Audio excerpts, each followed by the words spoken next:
So zusammen, wir sind Shanghai OK. Ich bin Fabu, Jenny. Jungs! Das ist leider! Ich kann nicht Der Lukas! Ehrlich? Oh, das ist so. Wir gehen ja bekanntlich auf Shanghai. Gute Musik machen.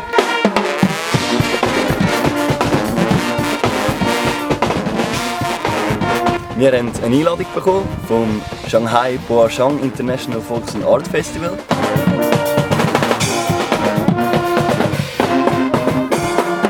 Ja, somit freuen wir uns mega auf den Anlass.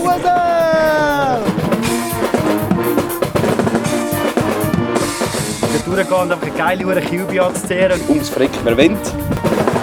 Und den Leuten einfach die Ohren wegzublasen und Spass zu haben.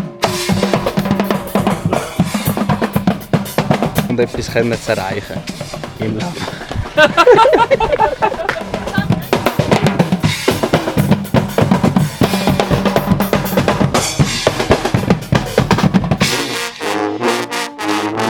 Es ist einfach so.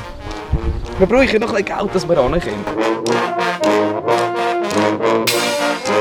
Ich freue mich, wenn ihr einfach ein Batzen Geld in unsere Vereinskasse geben würdet. Wir sind mega froh, wenn ihr uns einen kleinen oder einen grösseren Beitrag gebt. Wir nehmen gerne alles, was ihr uns geben könnt. Freude ist mir jeder Beitrag.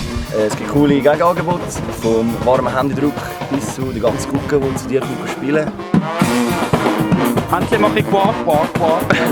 Ja, ich weiß.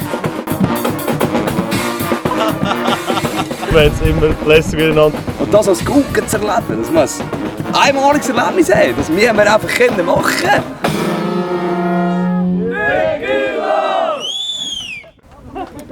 Vielen Dank, wenn ihr uns unterstützt. Wir sind froh um jeden Betrag. Wir freuen uns riesig auf das, dass wir die Schweiz in Shanghai vertreten können. Merci vielmals.